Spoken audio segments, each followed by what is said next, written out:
Hi there, welcome back Greeks and welcome to CPU.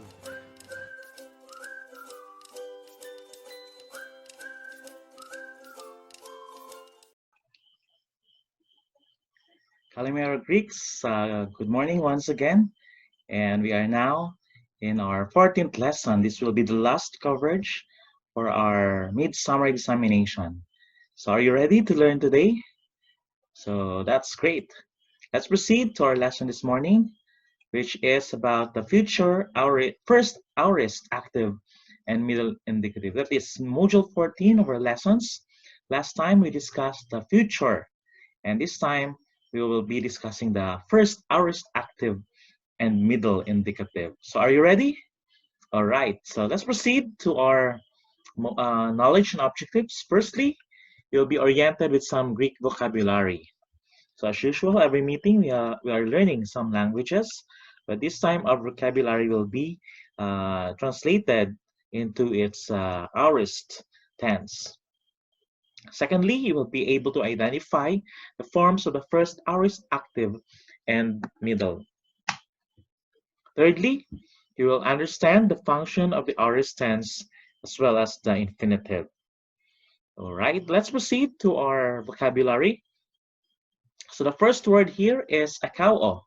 It means I hear, as we have learned last time. So in the first aorist, it becomes ikosa. It means I heard. No? So in the future, in the aorist rather, so remember the rule before that if it is alpha, you add the epsilon, it becomes eta. And of course, we have these endings as we will learn later. So akao, I hear. Ikosa, I heard. Next word is apostello. It means I send out. So in the case of apostello, we drop the omicron and change the epsilon there. That is the augment in between the two words. And add iota in replacement to the lambda and the ending. So you don't add sigma in the liquid now verbs. So I send out, aposteli means I sent out. Next word is arkomai, I begin. So the first aorist is erxamen. So later on we will learn erxamen, that is the middle uh, middle tense, the middle voice rather. So it means I began. Next word is baptizo, I baptize. So in the aorist, first aorist, it becomes a baptisa. So remember, you add the augment here and the sigma. So you replace the zeta into sigma. It means I baptized. Next is blepo, I see. When you change it into first aorist, it becomes a blepsa. It means I saw. We have also the word grapho, I write. In the first aorist, it becomes a grapsa, I wrote. So, of course, pi and phi, when added with sigma, becomes psi. Next is decomai, I receive. In the first aorist, it becomes edisamen. It is the middle, I received. We have also the word didasco, I teach. So in first aorist, it becomes edidaxa. So the SK here, sigma kappa, becomes psi. It means I taught. You have the word doxadso, I glorify. The first aorist, it becomes edoxadsa. So for the zeta, that it does not become psi, but it becomes sigma. It means I glorified. You have the word telo, I wish or will. So the first aorist is ethelesa. So you can see here there's an augment here also after the lambda. I wished or willed. Next word is therapio. I heal. And the first aorist is etherapiosa. You have also keruso. I proclaim or preach. The first aorist, it becomes ekeruxa. I proclaimed or preached. You have the word peitho. I persuade. In the first art, it becomes epesa. So I persuaded. So the same with the earlier zeta and theta, you just replace it with sigma. Next word is pempo, I sent. The first aorist, it becomes epempsa, I sent. You have the word pischoo, I believe, have faith. In the first aorist, it becomes epischosa, I believed or had faith in. You have also the word sodso, I saved. First aorist, it becomes esosa, I saved. And the last is pharaoh, pharaoh, I bring or bear. So we have here an irregular word. Pharaoh becomes inegka. So this is the first aorist. I bore or brought. So it's very different from the other one. That is an example of an irregular verb. All right, let's proceed to the forms of the first aorist, active and middle indicative. First, the aorist is the most prevalent tense in the Greek New Testament.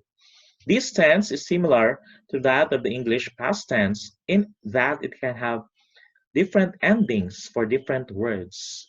For example, the word preach, past tense, the past tense is preached. However, the word teach, the present, the past tense is taught. So, which is a different stem. In Greek, there are two ways to form the aorist. Some verbs add sigma to the present stem, and they are called the first aorist. Others do not add sigma, and the stem is different from the present.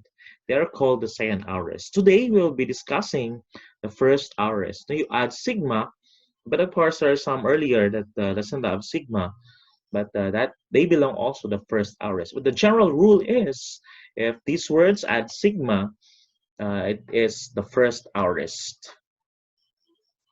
So let's proceed to the again. So first aorist add sigma, and second aorist do not add sigma.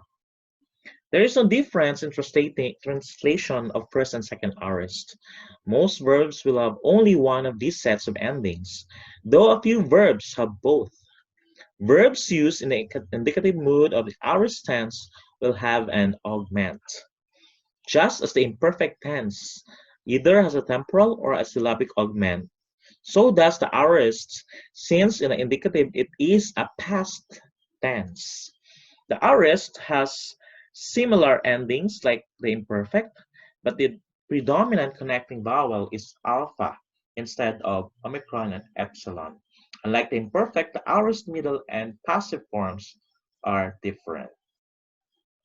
So that is difference between the aorist and the imperfect.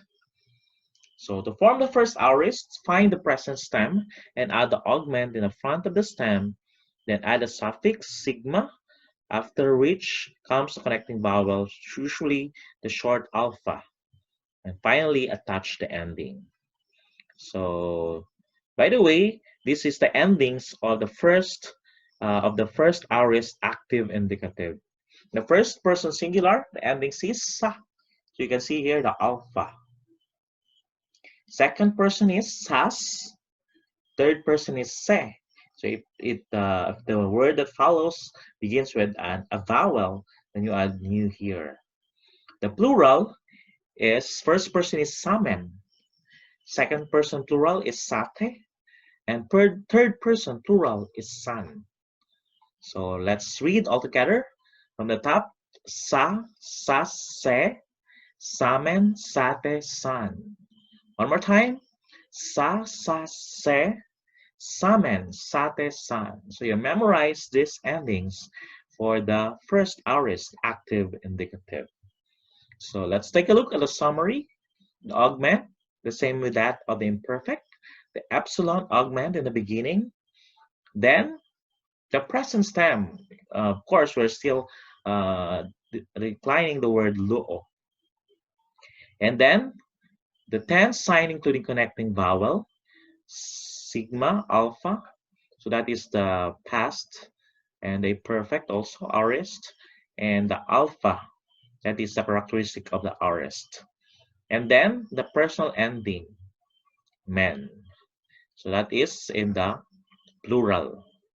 So therefore, it becomes elusamen. That is the first aorist active indicative first person plural, which means we loosed. So let's take a look at the declension for the first person singular. It becomes elusa. It means I loosed. For the second person, elusas. You loosed. Third person, eluse. He, she, it loosed. For the plural, it is elusamen. We loosed. Second person, elosate, you loosed. And per third person, elosan, they loosed. For the infinitive, you don't need to add the augment in the beginning, just add the ending alpha iota. So in the infinitive, it is lucai, to lose. So usually in the infinitive, we don't add the augment. Okay, let's read from the top. All together, begin. Elusa, I loosed. Elusa, you loosed. Eluse, he, she, it loosed. Elusamen, we loosed. Elusate, you loosed. Elusan, they loosed. The infinitive, lucai, to lose. Very good. So let's proceed. There you have it for the first aorist active. Let's proceed to the first aorist middle indicative. So of course, the middle is known for the himself word. No, for the passive, it is the being. No? So the process of forming the aorist middle is the same as the active, except the middle endings are added. These are identical to the imperfect middle endings, except for the second singular, which is the result of a contraction of vowels. So the endings for the first aorist middle indicative, first person is samein. So we have here the eta here. Then second person is so. Third person is sato. In the plural, first person is sameta. Second person, saste. And third person, santo. So let's read all together. Samein, so, sato, sameta, saste, santo. One more time. Samein, so, sato, sameta, saste, santo. Very good. So that is the first aorist middle indicative ending. So you memorize that, and that is the middle endings. Okay, for the summary, of course, similar with that of the first aorist active, the augment, you add lu, the present stem, sa, the tense sign including vowel, and the main personal ending. So the first aorist middle indicative first singular is elusamein. So in the first person, elusamein, it means I loosed myself. Second person, eluso, you loosed yourself. Third person, elosato, he, she, it loosed himself, herself, or itself. For the plural first person, elosametha, we loosed ourselves. Second person, elosasfe, you loosed yourselves. Third person, elosanto, they loosed themselves. And in the infinitive, of course, still, you don't need to add the augment, just add the tense sign and the ending. It is lusasthai, to lose oneself. So remember, in the infinitive, we don't add the augment. So let's read from the top altogether. Singular first person, elusamein, I lose myself. Eluso, you lose yourself. Elusato, he, she, it loosed himself, herself, or itself. Plural, elusametha, we lose ourselves. Elusaste, you lose yourselves. Elusanto, they lose themselves. In the infinitive, lusastai, to lose oneself. Very good. So there you have it. The first, aorist, middle, and active. So let's proceed to the function of the aorist tense. Some Greek writers use the aorist so widely, it is perhaps the most important tense in the Greek New Testament. The word aorist comes from the Greek word aoristos, which means undefined or undetermined. So you don't really know, but that thing simply states that the action took place in the past without regard to its duration. The indicative mood In the indicative mood, the perfect and the aorist are alike in the time of action. Both are past tenses. So remember, aorist and imperfect are the same in the time of action. The difference is the kind of action. While the imperfect depicts durative or linear action, the aorist does not define the type of action. The type of action can only be seen from the context. So imperfect, linear, or durative, but the aorist, it is based on the context. All right, is it understood? Very good. So let's proceed to the continuation. The usual way to translate the aorist is with a simple past tense in English. Thus, elusa means I lose. So just simple, no? Past tense, that is the aorist or the past in Greek. The aorist in the Greek New Testament can express in many types of action. So there are actually three types of action.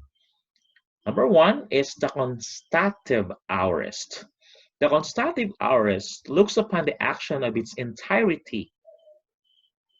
Example, by the Jews, 5 times I received 40 stripes minus 1. So that is 11. Constative, no? 5 times. It happened from the beginning until the end. So that is the constative, constant. And the key term is constant, constative. That is found in 2 Corinthians 11:24. The second one is the ingressive aorist. The ingressive views the act as having occurred but emphasizes the initiation. So the beginning of the action. It says here, example, for your sakes he became poor. That is eptokusen in 2 Corinthians 8 and 9. So that is the beginning of the action. So even before, he became poor just for you.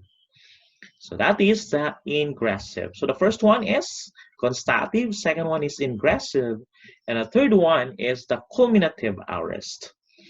Also sees the action as having occurred, but emphasis is on the end of the action. So as compared to the ingressive, the emphasis is on the beginning of the action, whereas in the culminative, it is at the end of the action. Example, the former treatise I have made, that is found in Acts 1, verse 1. Epoi eis hamein. So the former treatise I made. So at the end, no? He made it at the end.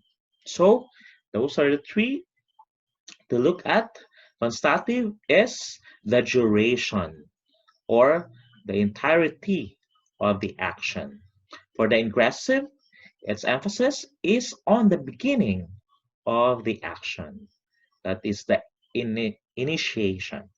And for the culminative, the emphasis is on the ending of the action. It's like a culmination. So those are the three uses of the aorist. Let's proceed to the first aorist infinitive. The first aorist infinitive has no augment because it does not indicate past tense as does the aorist indicative. So it's not past because it is translated as to. No? So the primary difference between the present infinitive and the aorist is the kind of action. The first aorist active, so the ending is, example is lucai, so the ending is sai.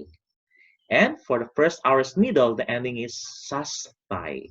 So remember, active sai and middle sastai. All right, there you have it. The first aorist infinitive. Let's proceed to our practice. This time, let's practice conjugating the first aorist active indicative. So let's take a look at the word pempo. What do you mean by pempo? Send. Very good. I send. So let's conjugate. In the first person, pempo becomes ipempsa. As you know the rule, you add the augment, epsilon, plus the pem, that is the stem, and pi plus sigma becomes psi, and add the ending. So pempo in the first person, first aorist, active indicative is pempsa. It means I sent. For the second person, ipempsas. It means you sent.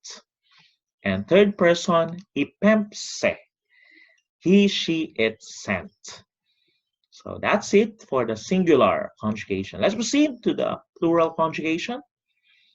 So it becomes ipempsamen. It means we sent. For the second person, ipempsate. You sent. And third person, epempsan. They sent. All right? So that is pempo.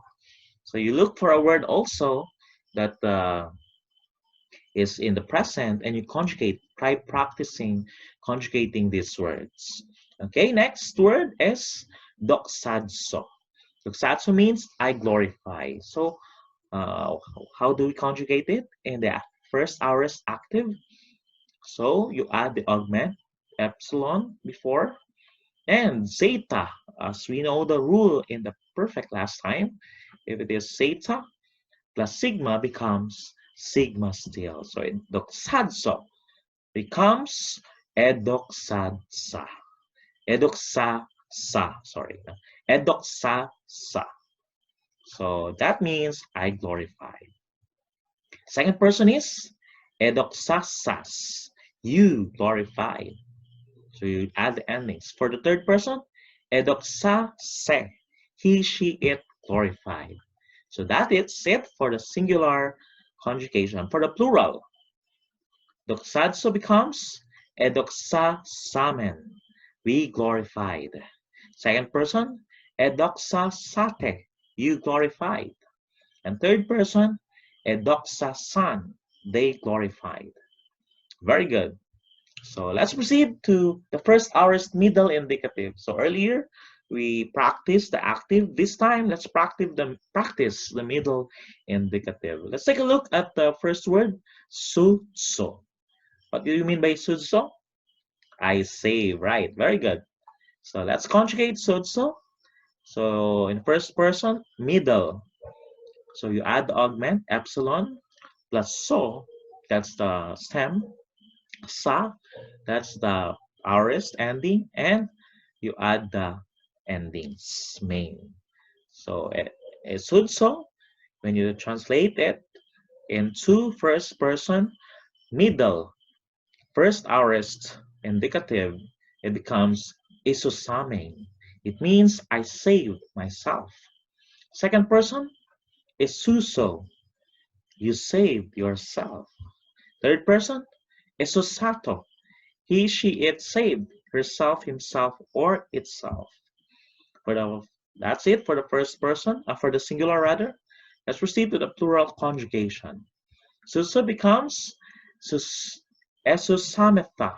We saved ourselves. For the second person, it becomes esusaste. You save yourselves. And for the third person, esusanto. They save themselves. So that's it for the plural conjugation of sudso. Okay, is that clear? Okay, we'll just try another one. The last one is the word blepo. What do you mean blepo? That means I see. So when you conjugate it into the first person plural middle first aorist middle indicative, it becomes eblepsamen. So again, the rule is the augment epsilon, ble, that's the stem. Of course, pi plus sigma becomes psi, plus add the alpha, that is the aorist, and main, that's the ending. So blepo becomes eblepsamen. That means I saw myself. Right? Second person, eblepso. You saw yourself. Third person, eblepsato. He, she, it saw himself, herself, or itself. So that's the singular conjugation. Let's proceed to the plural of blepo. It becomes eblepsametha. We saw ourselves. Second person, eblepsaste. You saw yourselves. And third person, eblepsanto. They saw themselves. All right. So there you have it. The conjugation of the first aorist active and middle indicative. So don't forget to answer your assignment.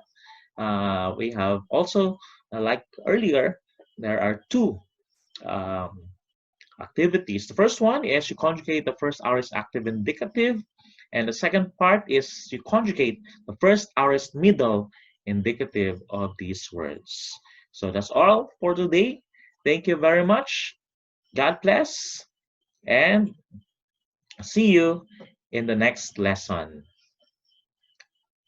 Kalimera and Dio.